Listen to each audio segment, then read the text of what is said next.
All right, everybody. Welcome back to Mixed Nomad Podcast, episode 14. Look at that. We're at 14 now. We're cooking, man. Man, we really are. Like, since, I took that little break back in August while I was getting my technical shit back together. Just since we've been back on, we have doubled my number of podcasts, and I think that's really great that we're moving right along. Once again, Sean Lowry and Rick Yee back here again at Mixed Nomad. And we got another, I don't know if it's exciting. We use the word exciting. I don't think exciting ever really encapsulates what we do here, but it depends on what people's opinion of entertainment is. There you go. Our thought-provoking. I like the word titillating. I think that's yeah. I like your response to it. Oh, I think I like it too. What again? Titillating. Oh. And for anybody not watching this on YouTube, his face was priceless for that one. And once again, because we are on YouTube, make sure that you like, subscribe, hit the ringy bell thing for notifications, and also share. Please make sure that, if you get a chance, comment, let us know what you think. Let us know your thoughts, opinions. We're happy to hear from the people who...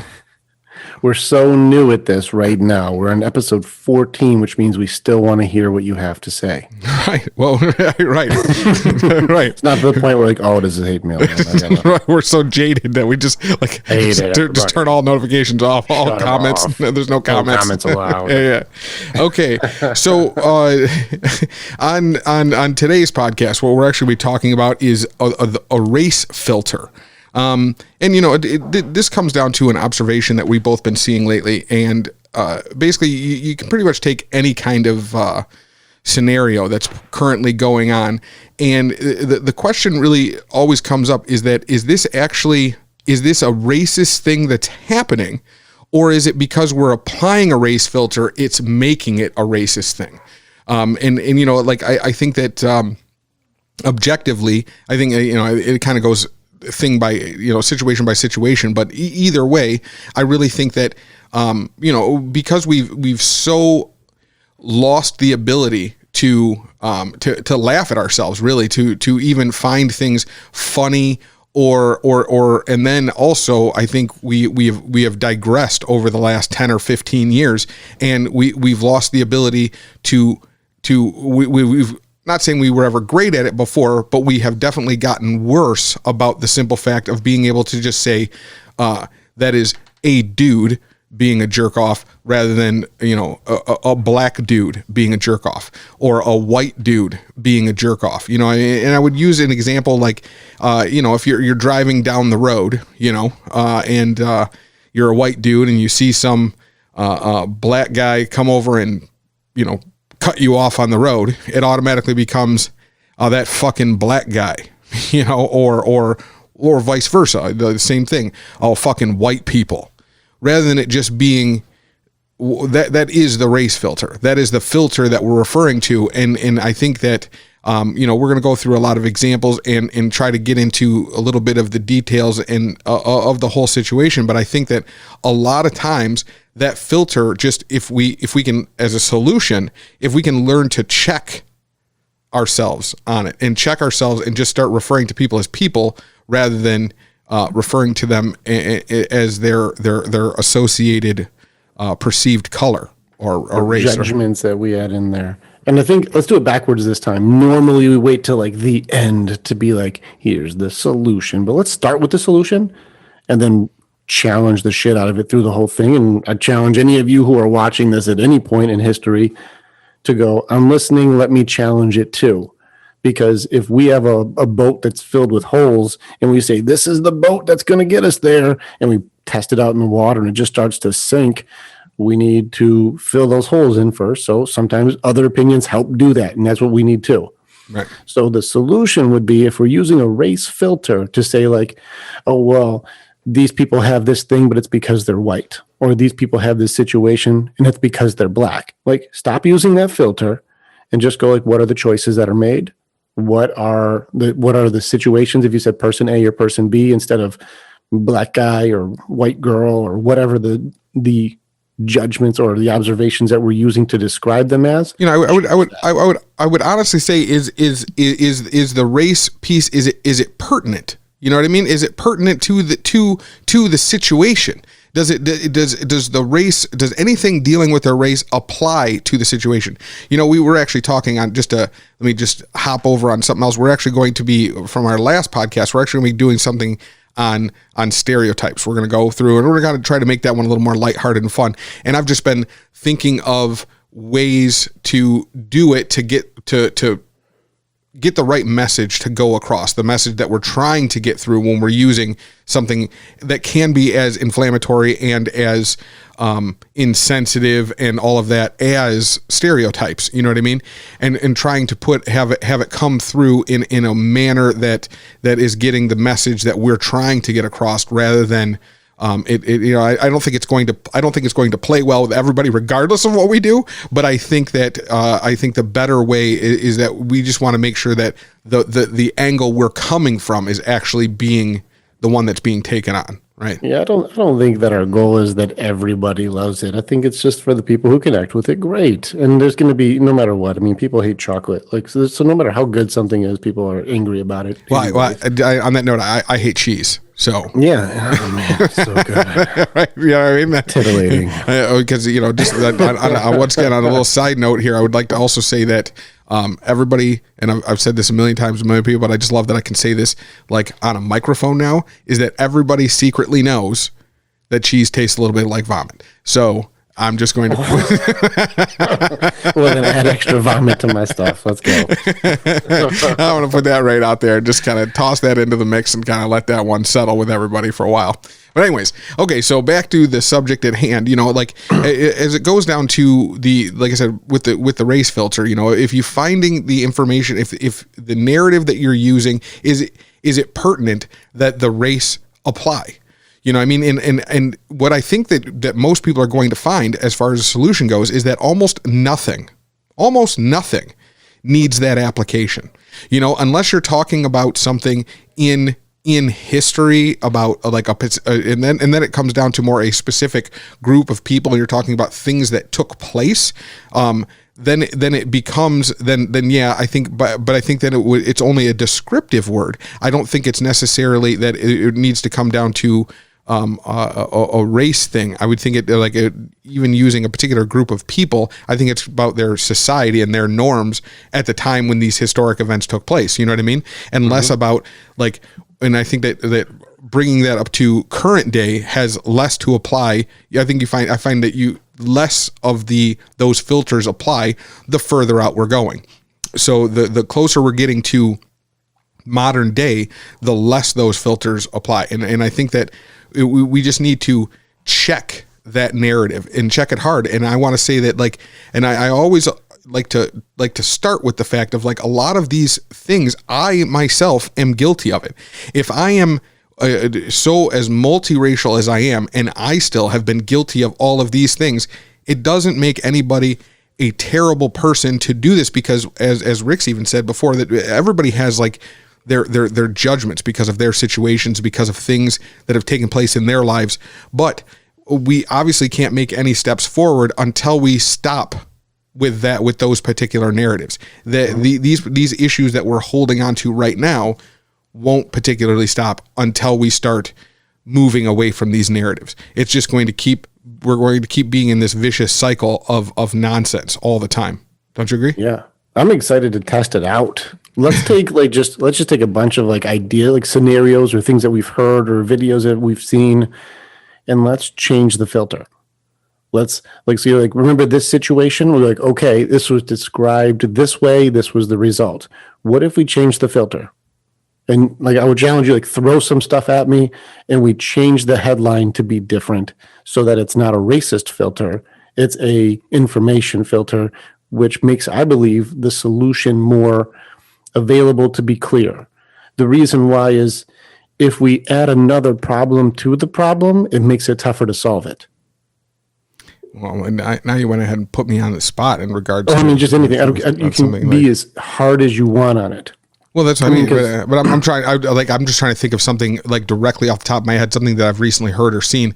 That right, I'm gonna give you one. All right, yeah, there you go. First one. Yeah, there you go. Ready? Yeah, let's do that. All right. So I watched a video today of a guy who got really, really passionate and angry because white people don't see it, and he got really mad.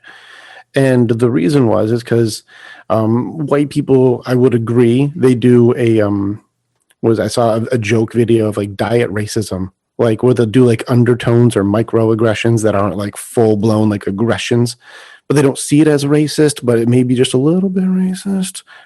And so white people will say things like, I really don't see color. That's just a dude. Or I'm not seeing gender. That's fine. It's man, woman. I don't care. It's fine. It's just a person who's doing a thing. And people will go, you don't get it. You're privileged or whatever. I would say that's the racist filter. If someone goes like, I'm really trying to not throw the filter on here. I'm trying just to treat you like a person of merit. And they go, you even doing that shows you're racist. Well, see, and okay, that becomes like a really complicated issue at the end of the day, in my opinion. Okay, I'm ready to listen. Okay, so you have, if this is like what we were talking about earlier, right? So if you have a group of people that are feeling that at their wits end with a situation, regardless of what's going on, and you have a group of people that are just like, I've had enough of it, and then by taking and that's where it comes down to like where is the race filter applicable? Where does it actually matter that it's there? And in some of these situations, if you take away the fact that race that it was a race-based issue, now all of a sudden that is ignoring a particular group's plight, right? So now all of a sudden it stops being like, let's go away from the left narrative and let's go onto the right's narrative, on this one. And let's take all the drama and violence amongst black people in like the south side of Chicago, right? And if you remove the aspect of black people killing black people on the south side of Chicago, you're taking away from what's actually happening. That is a place where that narrative is applicable. You need that narrative because it's not black people just randomly killing people. Go ahead. Let me try it out. Okay. The narrative is black people killing black people is in just this one area. It's a very centralized spot where like this is where it happens the most, right? Mm-hmm. If you take race out of it and say even tribe mentality, or this area is crime and poverty ridden. Yep. If you say like this area has these problems, there's a big rise in crime and there's a big rise in poverty, and this area has become dangerous. We need to help that area out the most. We don't have to add black people are killing black people. We can just say this area has a disproportionate amount of crime, and we have to help the people in this area the most. And now, see, I would I would agree with you. However, if it was only that happening in the south side of Chicago and not happening across the board in the entire country in the black communities, now all of a sudden, once again, the race issue becomes applicable. It's something where you have to use it because to digest the problem. Because if you were to just say, you could use a blanket narrative and say in impoverished communities, crime is really, really bad. You can say that. But now if it was all the races in those impoverished communities, it was all, then I would agree with you. And if all impoverished communities were also behaving in this manner, I would agree with you. But that is not the case. The case is that it is black men in black communities, and all of these black communities. And then we start getting it down to that's where, and by taking away that narrative, you're marginalizing the actual issue. So for people who are actually feeling something about this kind of thing, if you say, well, I don't see color, I just see people. Well, then you're not taking in the scope of the plight of the people in which you're speaking.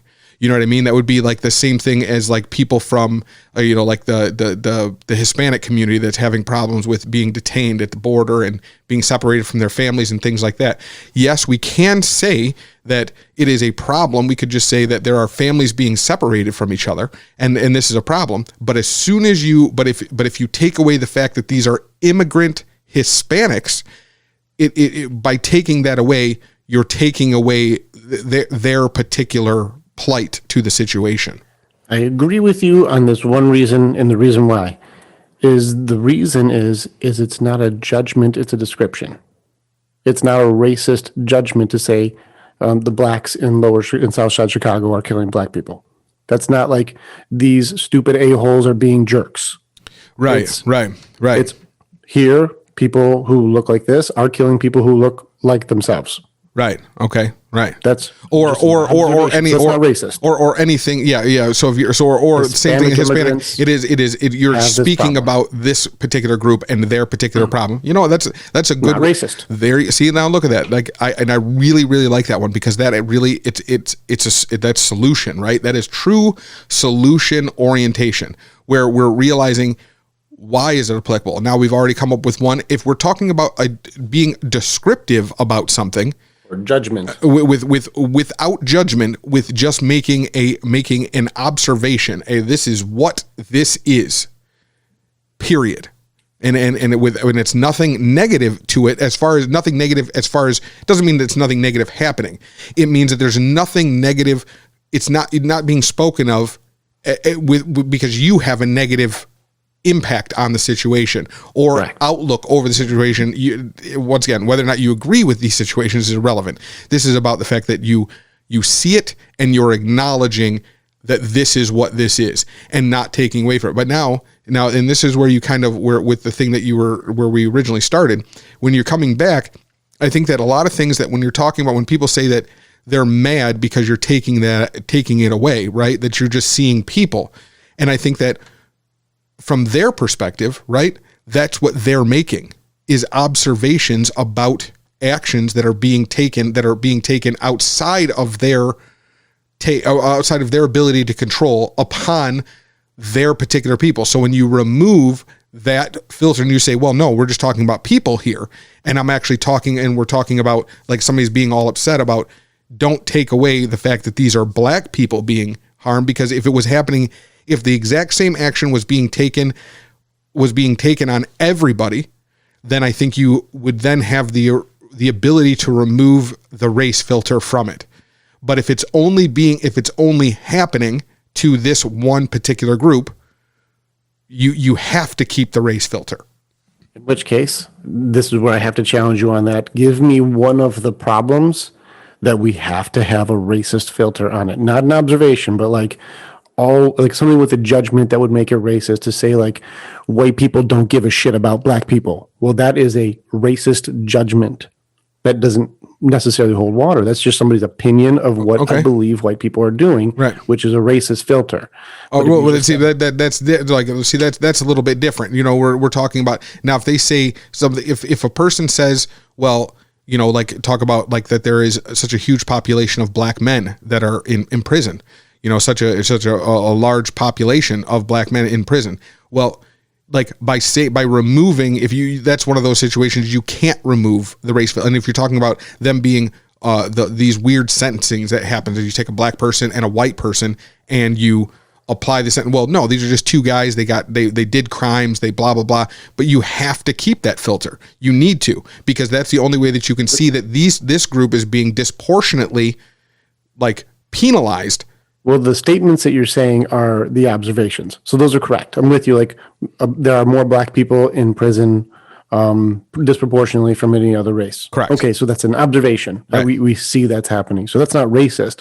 The reason that they're there, that's where it gets a little more dicey, because the sentencing seems to be harsher from white judges to black people or black men. Right. And you go like, okay, well, now we're getting into like, we're adding racism to the situation. And that's where it's important to be able to have that conversation, because then everyone can go, well, now we do see that the problem isn't necessarily the system, but the people we nominated into the system.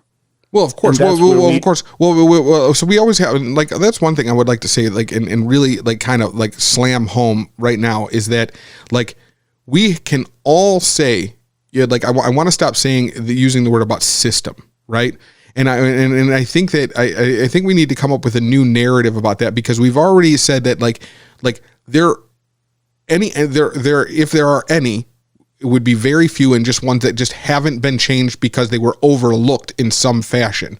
Like, we had some laws that were here, you know, even as early as last year, that got changed. It didn't allow black people to own property in one of our cities around here, because it was a law still on the books, and it was like a real deal. But really, like, I want to stop using the word system, because the system, there isn't a system anymore. There are no laws. Like, Jim Crow was struck down, like all these things are the actual system is not racist. It's the people and the choices that are being made that are racist. So, and that's where it comes down to, and that's why I still don't even like to use the word systemic even, right? Because that still says system. It's more about individuals' perception of another group, and what do we say about how do we change the way that we're looking at each other? And I think that's what comes down. I think, how do we change the way we're looking at each other, and how do we change how we look at ourselves? How do we perceive ourselves and the others around us differently? That is more neutral, that is more based on an individual rather than being based on what color they are. You know what I mean? Dude, that is I want to hug you right now. I don't know how you just did. I'm proud of you on that one. That's beautiful. Well, I like that. You already know, I wholeheartedly agree. How do we get past these things that we're creating a new problem by calling it the wrong problem? Right. And I agree there, because, and without coming up with a new narrative to describe these things, we can't, because by using the other narratives, all it does is just leave room for people to go, this isn't true. You know what I mean? And then it creates more of the same problem, rather than. It's when people add in the little extra things. Like I said, and it's aggressions on both sides. So it'd be like, yeah, black people definitely need help because they're dumb. You know, you're like, wait, what? Black people do need help, but why did you add in the judgment? Right. Now you're an idiot. You know, right. Call me an idiot because, you know, if we look at the statistics, there's lower education, and you're like, oh, now you know what, you mother, like, right. Add in the extra stupid thing, like, right. Just go like, black people need help right now in these areas. So Southside Chicago is in a lot of trouble. There is just murder going on, and we can all agree murder is bad news. Right. Like, yeah, okay, well, we can connect on murder bad. Right. Murder bad. Right. We have to stop the murder because kids are getting killed in this area, and we don't want kids dying. Do you want kids dying? Nope. We can agree kids dying bad. Yeah, okay. That is no good. That is definitely no good. Yep, absolutely. And so we don't have to go like, well, all the black people have issues there because they're foolishly uneducated, and now they're gangsters and they're all drug dealers. So it's a bad area. You go like, why did you add in all that stuff?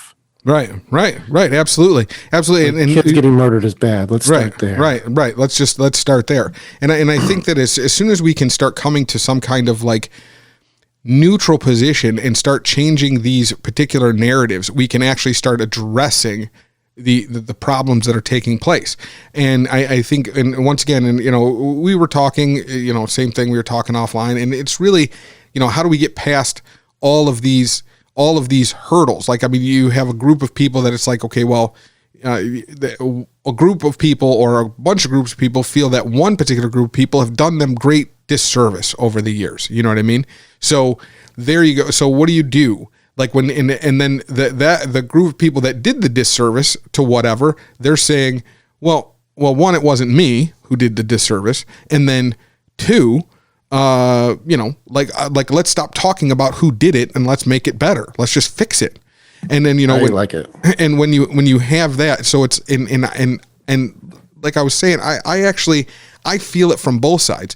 I can understand and respect and hear the people like on my white side, right, that are saying things like, hey, fuck you. It wasn't me. I think you guys should all just do you. You know, do you. I didn't do that shit. I understand some bad shit happened, but I get that. Like, I can viscerally feel that, you know, from where they're coming from on it. But at the same time, I can also viscerally feel the fact of like, well, but you didn't fix it. And whether or not, and it's whether you look like the person who did it. And I can understand that portion of it. It doesn't justify it I'm not justifying it on either side. I'm just saying that I understand how the people feel on both sides and where they're coming from. So how do you get past when somebody that might want to help, but is intimidated or threatened or even like just defiant to the idea of being responsible for something that they personally did not do? And I think you already said the answer. I think you did say the answer already, because it's the thing that happened. We can say that's bad, right? Right. Yeah. Agreed. And because the people who did it look like you. Like right. Now we're adding in the piece that's like, well, hold on. We can both agree that's bad. Right. And we can both agree we need to do something about it. But why did you add in the part where because the people who did it look like you do? And you're like, but I didn't do what? I didn't. I don't agree with you. Why did you make it about me? Like, that's the part that makes a new problem. That's the racist filter. Of course, yeah. And so that's the thing where like it goes against it. And that's why I really did like the thing, like a couple of videos I did where I wrote down this thing that I still stick to. What's the plan? Right. And so you said awareness, like people who are in those situations or on the other side, you have to have awareness. We all have to have awareness. There's some stuff. Right. And that's what we're talking about now. Take the racism off. Right. Awareness. Right. But the piece that we talked about that is not being talked about, especially on the black side, is probably very taboo, I'm sure, is that in order to move forward, there also has to be a level of forgiveness. Right. People in the past did bad stuff. Listen, let's all agree. I'm not mad at you. You didn't do it, but we both agree that's bad. Listen, I'm sorry for being shitty to you. You're sorry for being shitty to me. Now, one has awareness and one has forgiveness. Now we can go to acceptance. I accept you now. You accept me now. And now we can both support each other because it's no longer adding in the microaggressions of the blame or shaming. Right. But if we add in those pieces, it halts progress. And that's where even you said it eloquently, we're making enemies of allies doing that. Yeah, of course. Yeah, absolutely. And so without awareness, forgiveness, acceptance to support, action and purpose, then we'll never have connection and love. Now, the bad pieces that we add, and this is where the race filter starts jumping in, blame and shame, hate, revenge, disrespect, and anger. Once we add these pieces in, it just skips the fucking record, and the whole thing goes off the rails. The song changes, the narrative is different, and now I can't connect and love you anymore because you're telling me because of the color of my skin is the reason you have all your problems. Why did you add that? Okay, I'm on your team. Right. Right. But as soon as you're, and I think that's a huge thing, you know, like, and I think that's the same kind of thing. That would be the race filter on the left side, right? Is they just look at right now they're like, white people did this. Not that guy did this. You know what I mean? And I think this is one of those things where like a lot of the hurt feelings could go away on the black side if the black community could at a whole realize that like that white guy had absolutely, like, even if he was like, I wouldn't even use the word indifferent to it, just didn't even acknowledge it. It was outside of his wheelhouse of even perception. You know what I mean? And I think that as soon as you remove that piece, that it's that guy who looks like that guy, and this is just another guy, and that guy is going, no, I really yeah, it's cool, whatever, like whatever we got to do, let's make that happen, let's fix that thing, rather than because hey, I see all the shit going on, I see your neighborhood is fucking shit, what can I do to fix that, like what can we do, you know? And I mean, like, I just think that this is where the race filter does not or should not apply at all. Like, if they stop doing that, they start saying like, no, that guy is an asshole, but this one, like, he's just a dude. And I think that as soon as the black community can separate, can remove that race filter and start looking at individuals, which I think that currently the majority, and I got to be very specific on this, the majority on both sides are not against each other, like at all. So, I mean, like when you have people that are like standing up and screaming and fighting and yelling, and I really think this really touches on like a huge section of the problem. Like that filter is really like all encompassing, you know, and I think that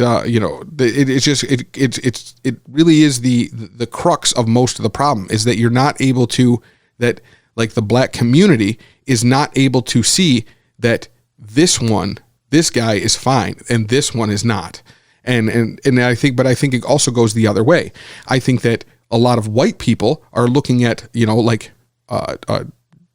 late teens to mid 20 black men, and all they're seeing are fucking gangbangers and thugs. You know what I mean? Like as far as on a whole, that's how the perception that's coming across or being portrayed. But that's not the average just black guy. It's just not. That's not what they're about. That's not who they are. It is such a small percentage of the community that are actually, you know, what is it? It's like 43 million black people, somewhere in that number in the United States.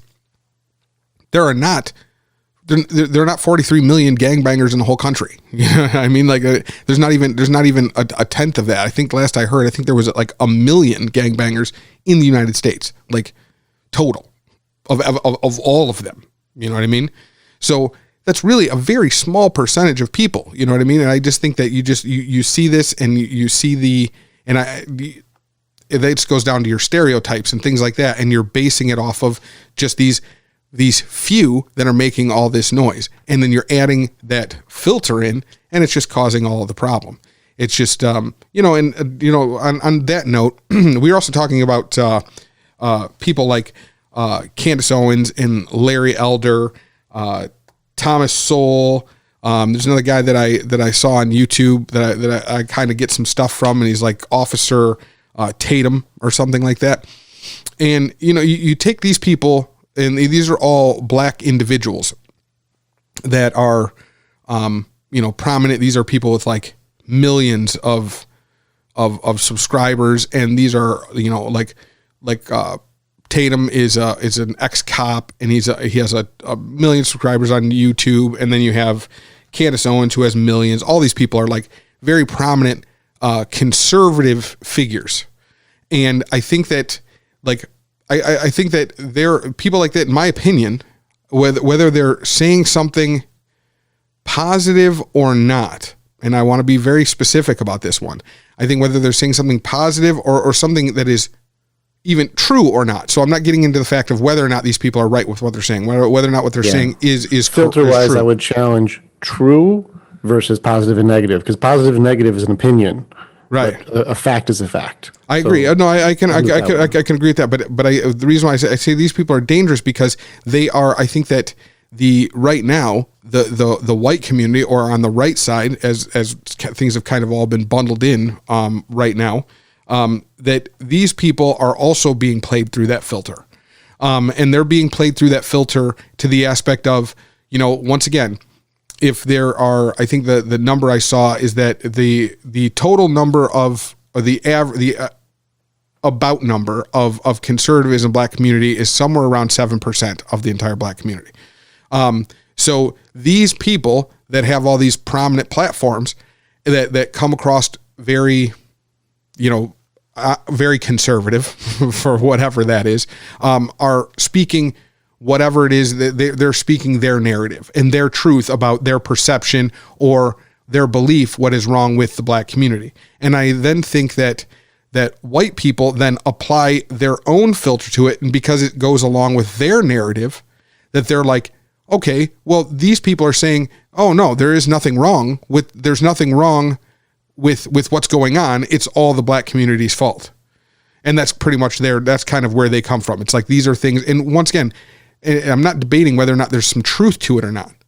Like, not debating whatsoever.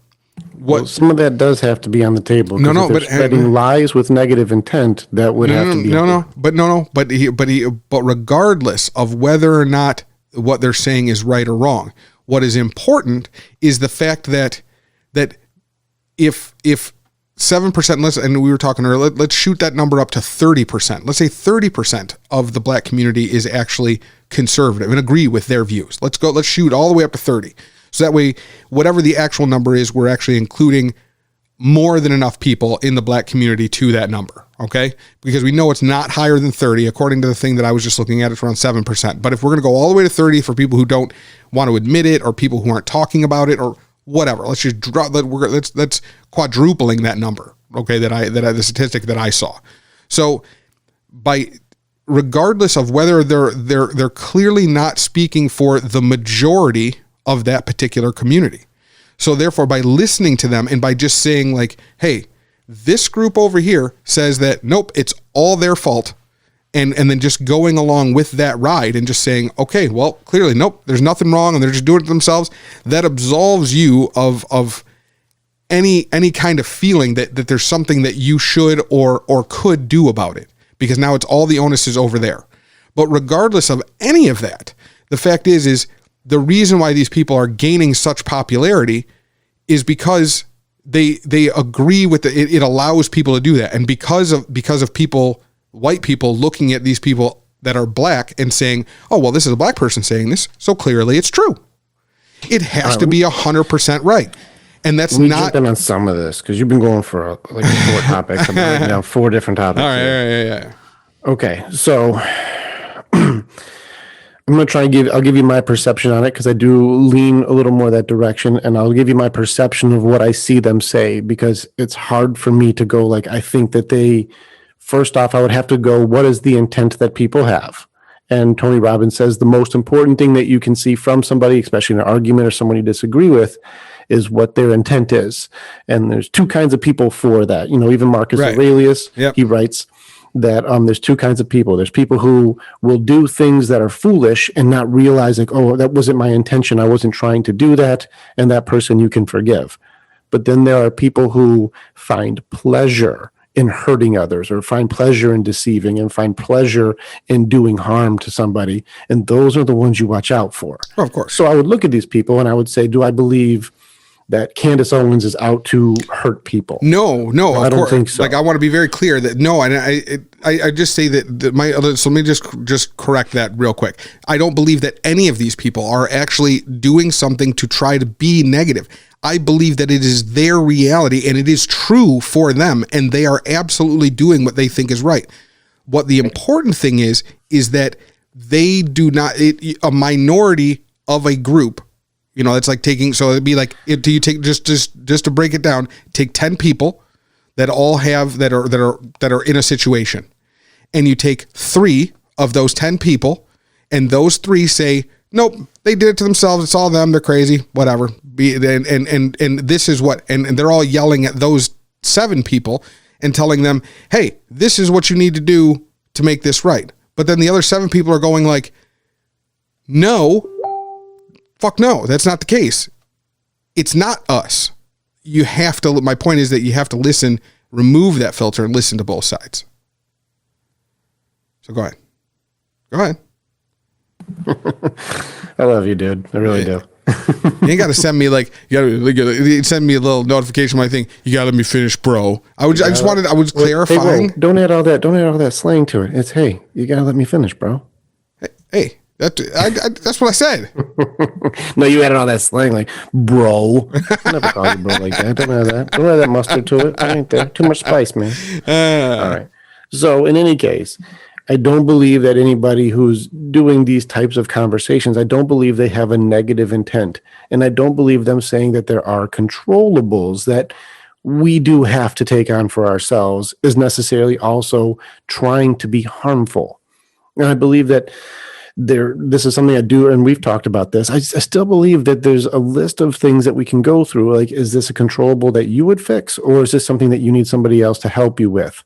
And that's how all of our problems are. So when I look at some of these things to say like they have a minority thinking in the majority group, well, that's how all ideas start. All of them. Every idea that's ever been worth doing starts as a minority idea and then expands once people understand more about it. I can agree. Everything I can agree has. with that. I can agree with that. Yeah. And so just because they have an unpopular opinion right now versus the media narrative to say you should feel bad because white people did this to you, and them going, hold on, this is us. We have to fix that problem for us. We don't need white people in our house. I don't need somebody telling me how my dad needs to be to me. Like, hold on. I don't need that. That's us. That's an us thing. Right. Our kids fighting each other in the front yard. I don't need a white guy coming to my house and breaking up the black kids. I don't need that. I can take care of that myself. Right. Like, there's certain things that are being said that I do agree with, that if it was the other way around, I wouldn't say like, well, our white kids are fighting each other and we need black people to come in and break it up for us. Like, we got it. Leave it alone. Like, I'll get my kid. They can get their kid. Let us handle it. Right. So those ones I agree with. So is every single aspect of pull yourself up by your bootstraps accurate? Well, there are things you can do. And then there's stuff that like, I actually do need help with this part. Right. And that's a different video that I would love for us to really break down. Right. But as far as what is the purpose for this minority thinking in the minorities themselves, there are aspects that I do agree with that. Like you said, if we take the racist filter out and say, there's black on black crime in Chicago. I didn't say they're bad people. I didn't say that they're horrible, but we know kids are getting killed and we don't like that. Right. Okay, well, that's not racist. We got to address that. How many are there more black people who kill black people in that area than police kill black people? Well, yeah, by like an astronomical number. Well, that's a bigger problem for us. We got to work on the bigger problem then. Let's work on that one. Is the police thing still an issue? Yes. Right. But it's not as much of an issue as the kids getting killed. So let's work on the big one. Who do we need to help us with that one? Well, ironically, we're going to need the police to help us with that one. So then maybe we need to assess our other one that we're mad at too. And maybe we need to make peace with that one to save our kids. So then should we work for peace? Yeah, we got to work for peace on that one. How do we do that? Well, we got to fix the way that we all interact with each other so that way we can save our kids. Well, I don't like that. Let's keep hating those people and then we'll work on the kids later. No, we failed on that one. Right. Like this is where if we start adding in hate into the situation, we fail for the solution. The solution would be easy on this one. If we're more concerned with our impoverished areas or areas that are predominantly black having more crime than other areas. That's not a judgment. This is an observation. I see this is happening.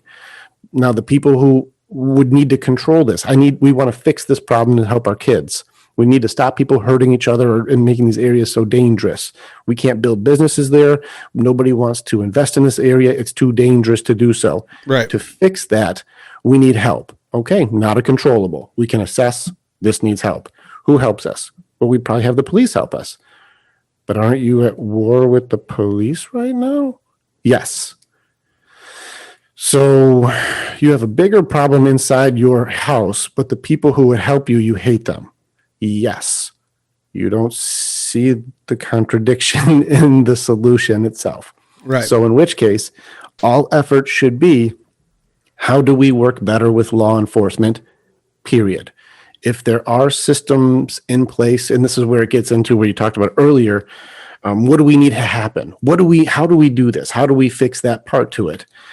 And I think it changes the perspective of what do we need to be successful? What do we need?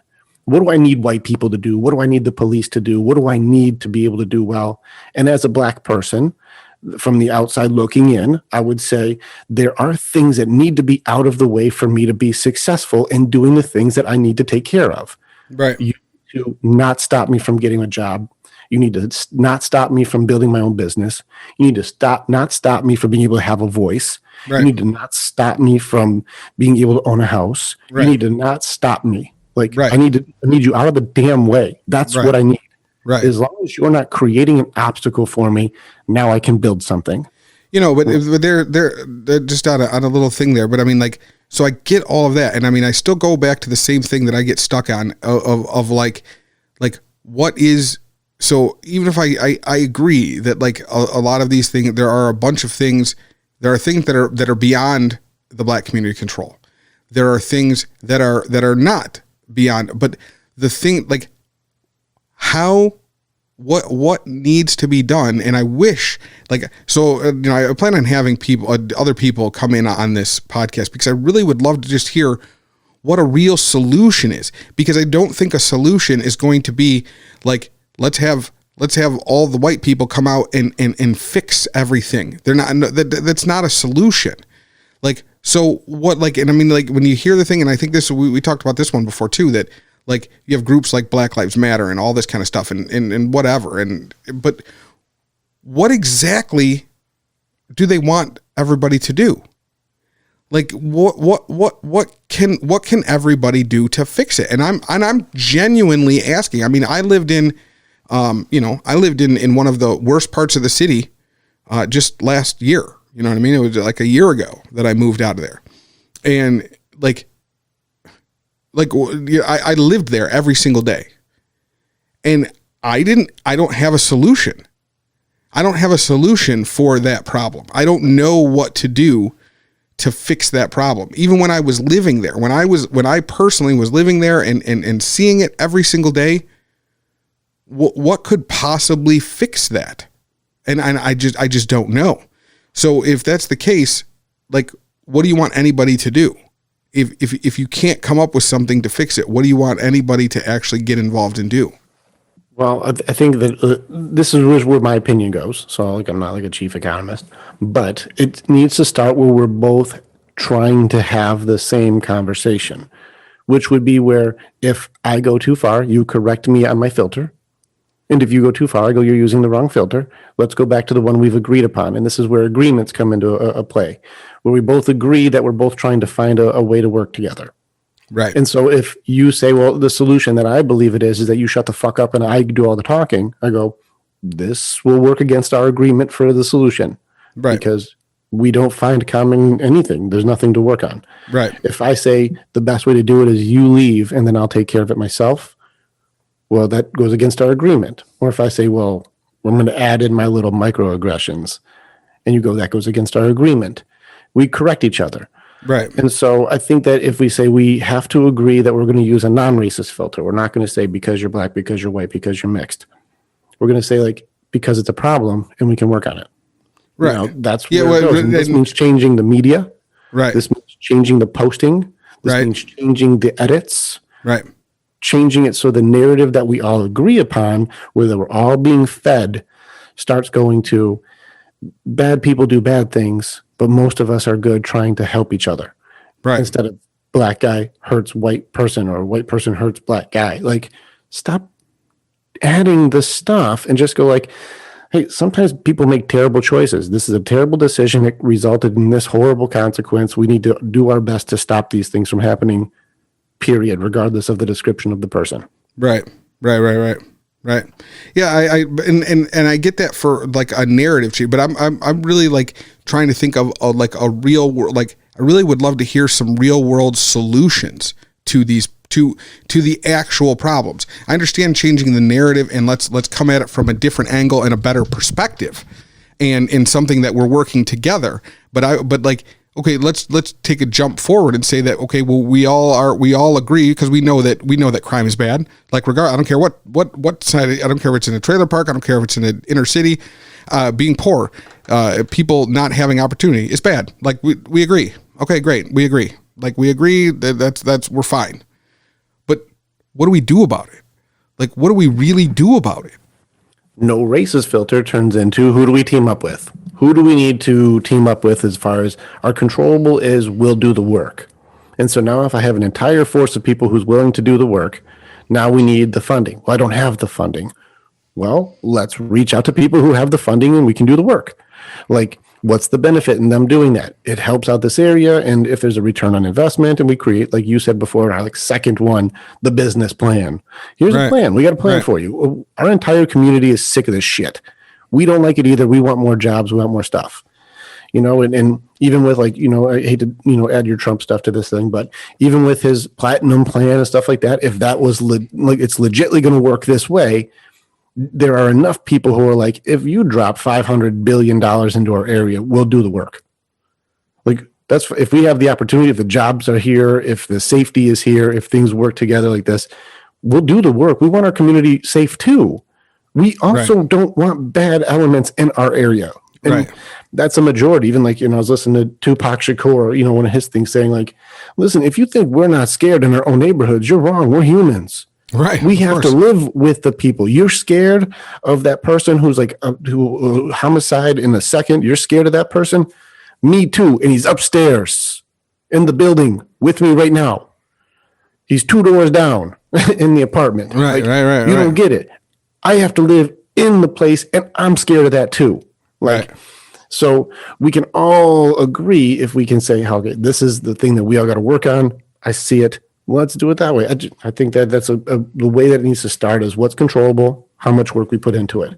What's not controllable, the people who can give us the resources to do it so that we can all be better for our country, period. Speaking of that, I think like on a little side note, I think we need to remove the pride aspects of it. I think it's okay, like, and it's not doing anything negative to ask for help. It's not doing anything like as the black community, like, I think that, just like, and put it in a perspective that I think some people might understand, you know what I mean? Like, just like all the white people that you hear online and everything else, and they're saying like, and they see all these people like Nancy Pelosi fucking kneeling and all this other bullshit, you know what I mean? Like, and white people look at that and they're like, oh, well, what the fuck? Like, are you fucking kidding me? I'm not fucking kneeling for fucking, like, you see these shirts, like, I've seen both sides say, what the fuck? I salute the flag and I kneel for Jesus or some shit like that. You know what I mean? And that's all they say, right? Because but at the end of the day, it's a pride thing, right? It's a pride thing. Like, you don't kneel. But I think at the same time, I think that the black community right now, by saying if they legitimately ask for help, and once again, might be completely wrong, but what I see is I just see pride saying like, no, we're not asking you for fucking nothing. And I think that it's viewed as like that they would have to, like it's being asked to grovel for help. You know what I mean? And it's not, and that's not what it is. By saying that we're just here and we have a situation that we can't handle on our own, that's not groveling. That's not begging for assistance. And this is where it becomes one of those weird, touchy subjects. When you're applying that filter and you're like, I have to beg the person who did this to me to undo it or to help me undo it. That's the perception, right? But once again, it's not these, like the people alive today aren't the ones who did it. The people who did it, the people who are alive today might look like the people who did it, but they're not those people. So you're just asking people that really, at the end of the day, had nothing to do with it to help fix some shit that their ancestors did. You know what I mean? And if we go down that road, I mean, there's all kinds of, what are we supposed to do? We're supposed to run around and, more recently, are we supposed to all go, should the Jews be running over and asking the Germans or the Russians, what the fuck? You know what I mean? Like, fix something. You know what I mean? Like, and that's a much more recent situation, you know what I mean? Overall. And, so I just think that it's not, but at the same time, if they were all together, right? If they were all in the same place, right, with each other, like, it wouldn't be asking if you asked a current German, like, for help. But the Germans are kind of weird. They're kind of sneaky. They're kind of crafty though. And the reason being is because like the Germans, the ones who were involved in that, really do have this deep seated, like, oh, we're bastards. You know what I mean? Like, they have this weird, like repentant attitude over the whole thing of what took place. And I think that's where it comes down, because it comes across like the current white attitude is like, motherfucker, I didn't fucking do it. Fuck you, motherfucker. Like, go do your own shit. You know what I mean? Rather than, and I just think it becomes a pride thing all the way around. I think it's a pride thing on the part of the black community. They don't want to just say, hey, look, this is all fucked up and we really need some help with it. And I think that the white people are like, motherfucker, you're not going to blame me for shit that I had nothing to do with. Instead of the one side going like, hey, I really need some help here. And the other side going like, man, I really know that was a fuck deal here. Like, you know what I mean? I think it's a bull side, and both sides are waiting for the other side to break. They're waiting for the other, like, we're going to make enough noise. They're not adding in the second piece to it. Remember, it's got to have forgiveness. Right. It seems like they're using blame, and like you're right, your ego is not your amigo. It's right, not your friend. right. Your ego being there creates a new problem, and so if they're going, "Hey, this was fucked up. You motherfuckers did this. You need to fix it." Just that statement by itself creates another conflict. It added the racist filter to it, going, "This is somehow your fault." When you add blame or shame, it ruins the pie. And if they go, "Hey, listen, I understand. I read some books. I'm educated. Your forefathers had an idea that was fucked. Do you see that?" And most of the white people, I don't know any single white person who would go the other way. Like, I'm kind of still pro-slavery, bro. Like, I don't know any. Right. So all people are like, yeah, the history shows that was a bad time for humanity. That was a poor choice on all humans' parts. Bad all the way around. Right. We're with you. If it goes, listen, I'm not mad at you for this shit. Bad stuff is here now. There's repercussions from those old choices that have carried over into our lives. We're not mad at you. We just got to work on this together. I do believe there'd be way less fuck you, do it yourself. Yeah, but at the same time, there could be a lot more like, I see what we did or what was done. Let me help. You know what I mean? This is where it's got to, I agree with you on the one thing that you said where it's got to be both. It does have to be both. Right. Now you can't say you owe me. No, nobody owes anybody. Stop it. If I don't help you, I'm fine. So I don't owe you. Like, nothing changes for me if I don't help you, but it does change for you if I do. So nobody has to do anything, even if it's morally correct. It doesn't matter. People won't just do things when they don't actually really have to. And so in which case, if you apply, take all the egos out and go, listen, hey, it was fuck deal. We're kind of fucked from this. And as an American thing to do, let's team up to fix the problem. There would be a lot less pushback because a majority of people in this country would like the country to just be better. Right. So there wouldn't be, even if there is like, fuck that, I ain't doing it. Yes, there's going to be idiots in all aspects, in both sides. I don't want nobody helping me. Well, I'm not going to help them anyways. There will be those people. Okay. Right. But having the correct narrative opens up that big, huge majority group that's like, no, I would help. Right. I would. Right. And that changes everybody. It changes the whole thing. And once that big middle part of people start working together, and things start getting better, and unity is more appropriate, and there's less racist filters being applied, and people are able to go, I accept you. Right. Once those things start happening, the fringes become the uncool guy. Right. No different than like the white guilt thing of like, if a white guy says the N-word, that became the uncool guy. Right. Because the group started going, actually, we're not doing that anymore. Right. That's it's the same thing with going, I don't need no help, until you start seeing everybody else's houses looking fucking awesome, and yours is the one house that's fucked up, and everyone goes like, so you're going to be cool, or you're going to have the one house that ruins everybody's property value now? And you go like, man, your guys' house does look nice though.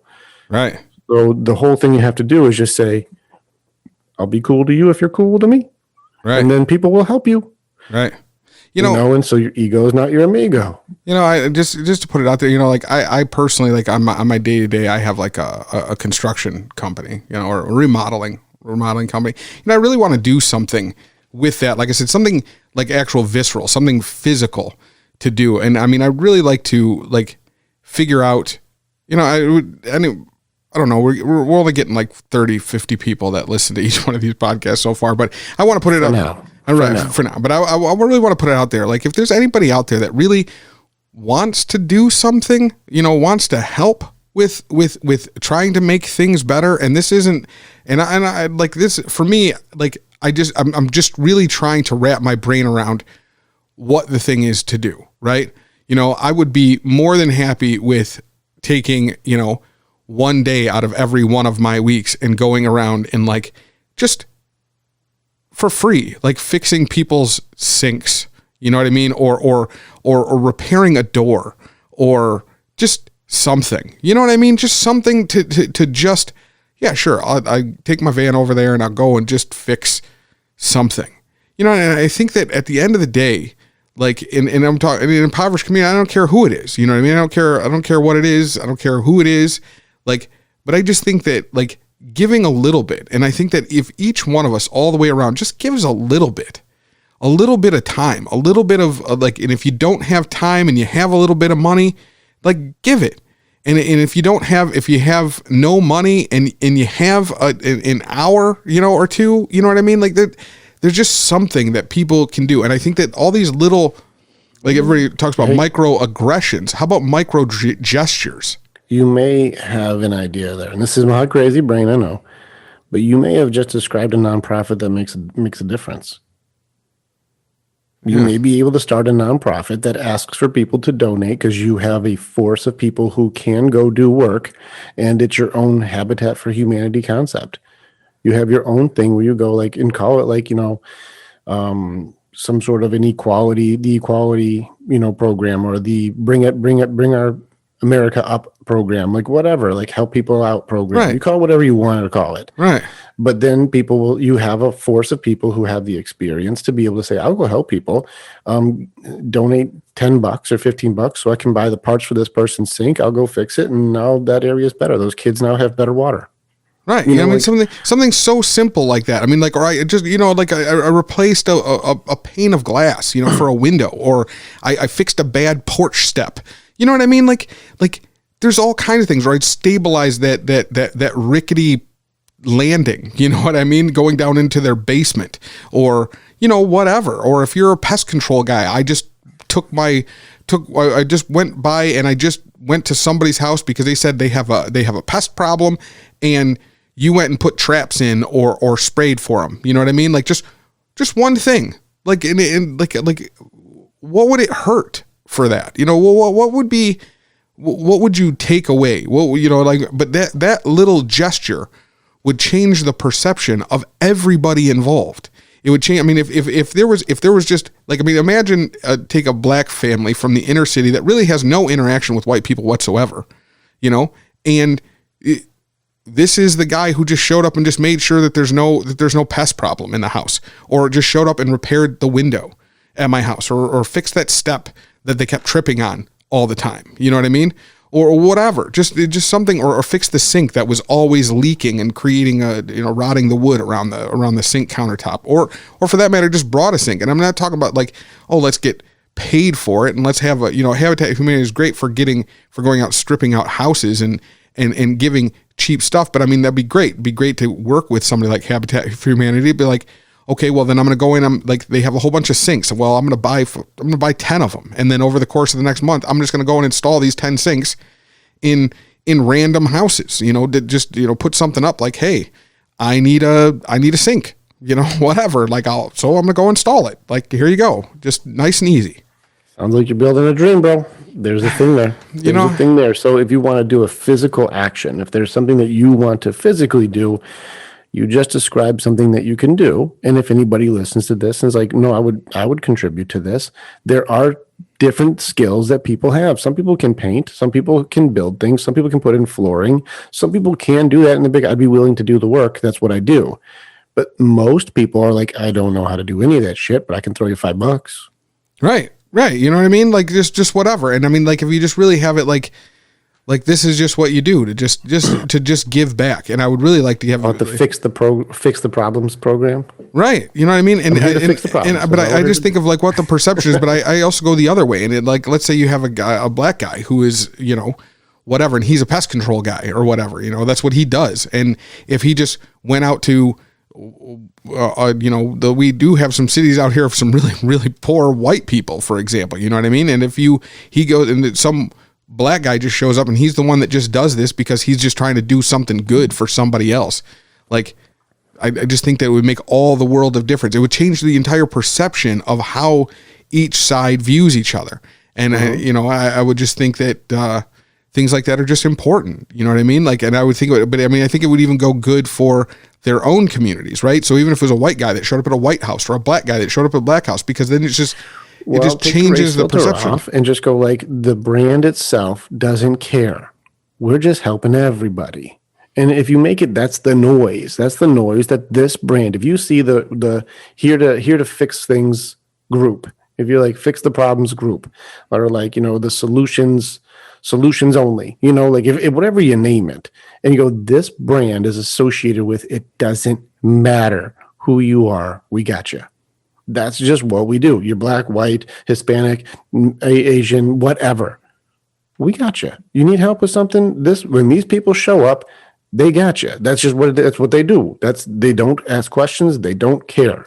Right. They're not going in and going like, I'm here to judge the shit out of you. Right. No, they're like, hey, the sink's broken and you guys need water. I got you. Right. And when they're there, they might know somebody else that's working and be like, oh, you know what? I see this is a problem too, but I know a guy that can come and take care of this. I'll call him after I leave here today. Well, with a nonprofit, you can pay people for their time. Right. Like you can, like it doesn't have to be top dollar, but you can go like, hey, listen, just for this, like we do compensate you a little just for like, you guys spend 4 hours on this guy's tile. Like that's a big part of your day and you got to prep and do all the things. Like it's a big part of your day. It's a commitment. So there's a degree where it's charity, but we can compensate you for some of this because we can't have you go poor helping everybody else. Like that's the beauty of a nonprofit is you just publicly have to say, this is how I pay my people. Right. And people are happy to do that. This makes it so like on one hand, it's a nonprofit, but the other hand, people aren't breaking themselves to help other people, which makes everyone happy. Right. And then the question is like with something like that, how do you actually get the word out? How do you get the word out to the people who need it? What do you do? You just start fixing shit and then you just start posting up that you're fixing shit. And here's what we're all about. That's true. You know what it is? It's the minority of the majority making enough noise that people understand what it is. Right. Right. That's good. All right. Fair enough. I really like that. I really like that. Like, I just think that that's something that's like, it's something that's been on my mind a lot lately. And I just want to, I think that this maybe feeds somebody's mind is what my hope is. Right. But at the end of the day, I also want to feed like the real perception, like the actual. And I think that you'd be surprised. I think that if you take people that are people who are doing stuff like I do, and you take them out of the situations that they're used to, I honestly believe that you'd find like a whole new workforce of people that would start working. And I mean, I think you'd find people in these communities that are worth bringing out. And like, I think you would find, where I always struggle to find good help. You know what I mean? I always struggle to find people who actually want to learn, right? And I think that if I was in impoverished communities a lot, like just doing little things like that, I think I would meet people who actually would want to learn, who I could train to do the kind of stuff that I do. That's the thing that makes it tricky to find. You've seen that problem too. I know that problem too. Yeah. The problem is there people who want stuff. The problem is are there people willing to show up?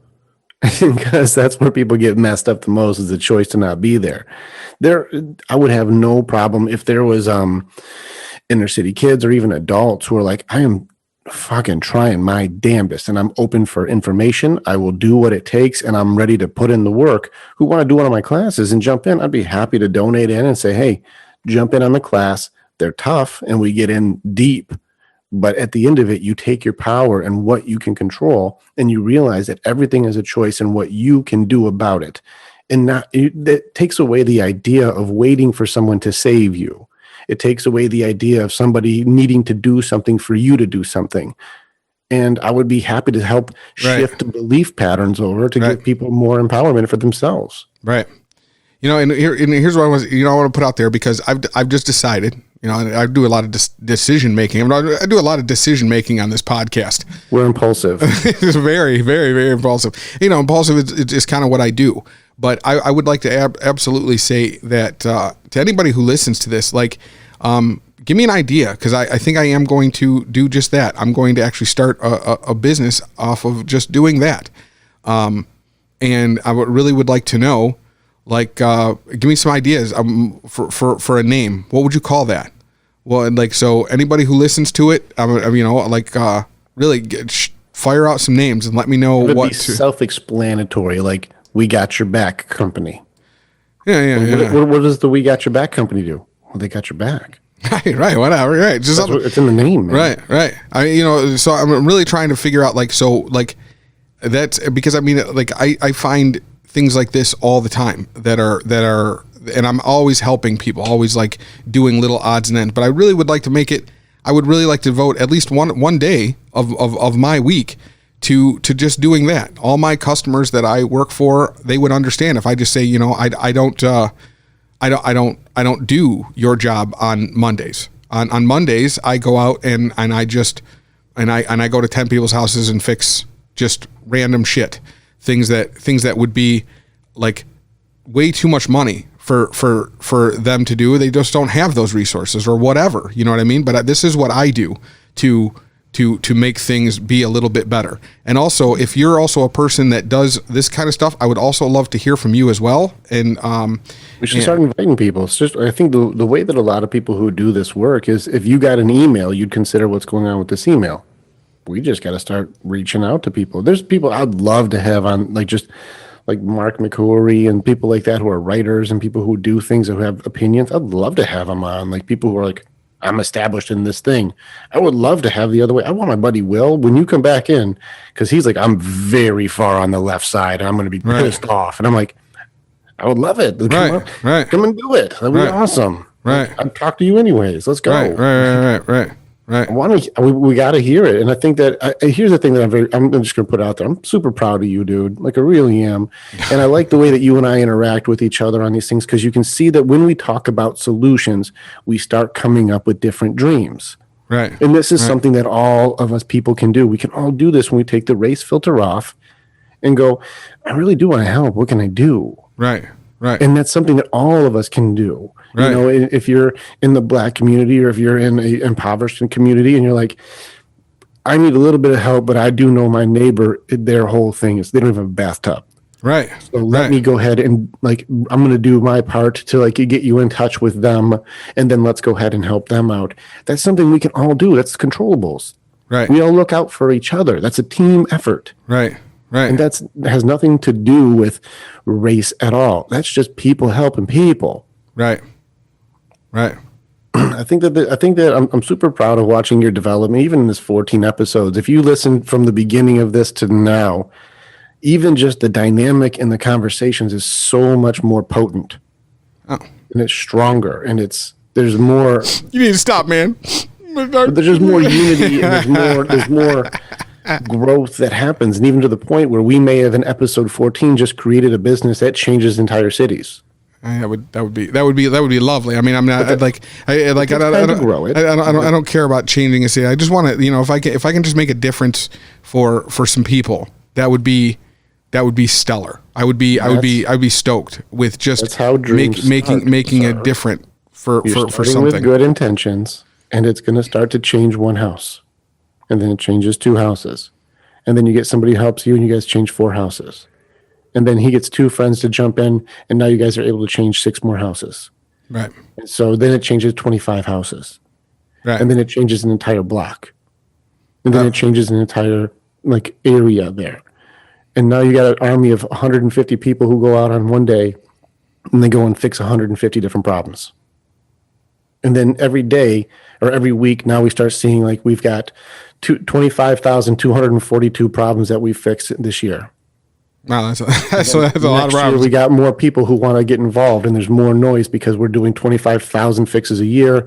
Next year, it went up by 400%. So now we're at over 100,000 problems fixed this year, and we're only on year 2. That'd be great. We have a lot more volunteers, and we have a lot more donations, and so we're able to do that, and you can publicly see how we give the money out. What I want to be very clear, this would definitely not be a thing that I'm trying to ball out of control over. I don't care about any of that. I just want to do something good for somebody. And I think that and I think all of us, and I think that no matter what it is your thing is, I think that I know that if I don't care if you own a Dunkin' Donuts, you know what I mean? You're a Dunkin' Donuts owner or whatever. I know that every single evening you throw a bunch of donuts away because they're whatever. I think that if that's your thing, take all of those donuts and go and give them out to a shelter. You know what I mean? Or something.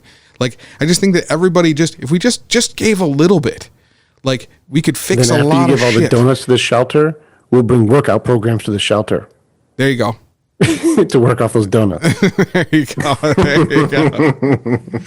Well, man, on this one, I think I'm feeling inspired and I'm feeling pretty good. And I hope, once again, I hope that we have helped some people, and really, I hope that I think this episode, I think I feel most positive off of by the end of it, and I feel really good, and I feel like I have good ideas, and like, also hold me accountable. I'm very flighty sometimes. I can get very like I got a lot of things coming in that I always want to do.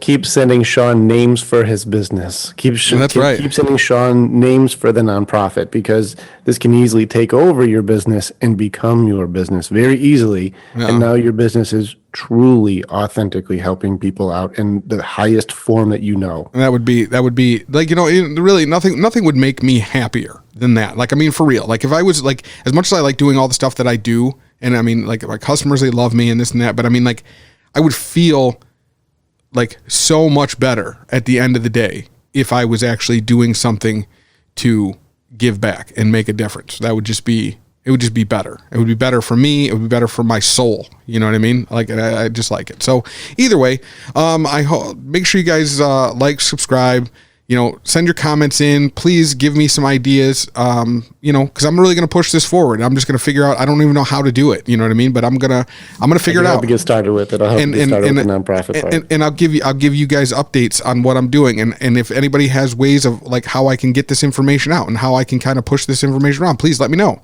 But I do have a few resources of people that I can hit up and offer this stuff to, and kind of find some people to work my way through things. But yeah, and if you would like to also, once I get going, if you like to give back into it, like, let me know. Just like, and like I said, I just thought of this today. I want everybody to know that this was today. So whatever today's date is, September 28th, of 2020. Because it's been a shit year. This is the day that I figured out that this is probably what I should be doing. You know what I mean? So that's how all the stories go. And you're welcome, sir. That's what love looks like.